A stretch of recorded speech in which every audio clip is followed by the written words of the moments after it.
الصور المحرمة لسيدة محترمة، فيلم إيطالي أنتج عام 1970 من بطولة داغمار لاسندر. فيلم إثارة وتشويق أكثر من رائع، وبتدور أحداث فيلمنا عن سيدة بيحاول شخص غامض استغلالها بطرق متعددة. وبيبدأ فيلمنا من عند مينو السيدة الجميلة، وهي عم تحكي مع حالها إنه بدها تبطل مشروب ومهدئات أو حتى الدخان، وبتكون متزوجة من رجل أعمال يدعى بيتر، وبتطلع حتى تتمشى شوي، وبتتصادف برجل غريب بيبدأ بمطاردتها وبيصير يخوفها وبيحاول التحرش فيها، وبيخبرها انه جوزها بيتر محتال وقاتل، وبيتركها وبيروح. وبعدها بتتصل بجوزها وبيجي ياخدها. طبعا بتحكي له عن هالرجل، بس ما بتخبره انه قال لها جوزك محتال وقاتل. وبيكون عن مينو صديقة اسمها دومينيك، وهالصديقة بالزمانات كانت تجمعها علاقة مع بيتر، ولكن هالعلاقة انتهت من زمان. وبتخبرها مينو عن هالرجل الغامض، وبيتسايروا شوي بالحديث، وبتورجيها دومينيك صور لإلها بوضعيات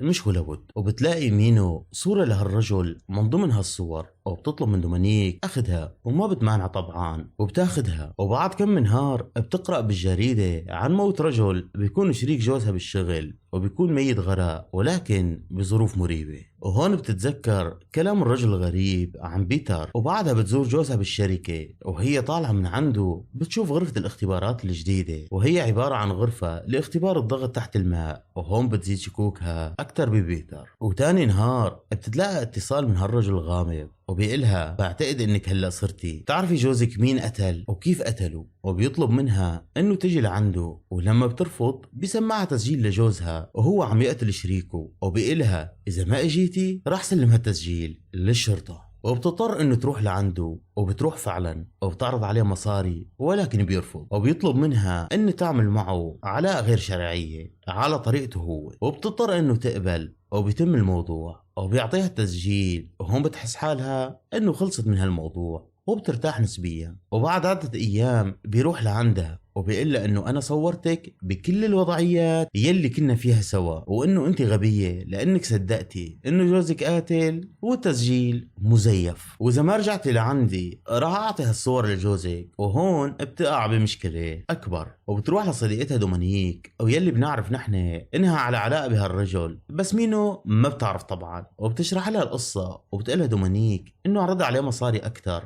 وبتعطيها مصاري. وفعلا بتروح لعنده وبيقلها انه انا مو للبيع وبدي اياكي انت مو المصاري، وبيعطيها مهلة 3 ايام الا تفكر، والا راح يعطيها الصور لجوزها. وبترجع لعند دومينيك، ويلي بتقترح عليها انه تخبر جوزها، واكيد راح يسامحها كونها عملت هالشي كرماله. وبيروحوا لعند بيتر وبيخبروه بالقصة، ويلي بدوره بيحكي مع الشرطة، وبيروح هو ومينو والمحقق على الشقة يلي المفروض يكون فيها هالشخص، بس بيلاقوا الشقة فاضية وكأنها غير مأهولة منذ عدة سنوات. وهون بتصير مينو بتحاول اقناعهم انه هي ما عم تتوهم، وانه هالشقة هي نفسها يلي قابلت فيها هالشخص. وبيصيروا يعاملوها على انها بتتوهم كونها عم تاخذ حبوب مهدئة بالاساس. وبتقلن انه في صورة لهالشخص عندها اخذتها من عند دومينيك، وبتدور على الصورة وما بتلاقيها. وبيجيبوا دومينيك وبتنكر انه اعطتها صورة من الاساس. وتحصل الكثير من الاحداث الدرامية المتسارعة. وبيوم بيكون عند بيتر موعد عمل، وبيطلع وبيترك مينو لوحده بالبيت، وبنلاحظ انه دومينيك عم بتراقب بيتر. وبهالاثناء بيدخل الرجل الغامض الى المنزل مستغل غياب بيتر،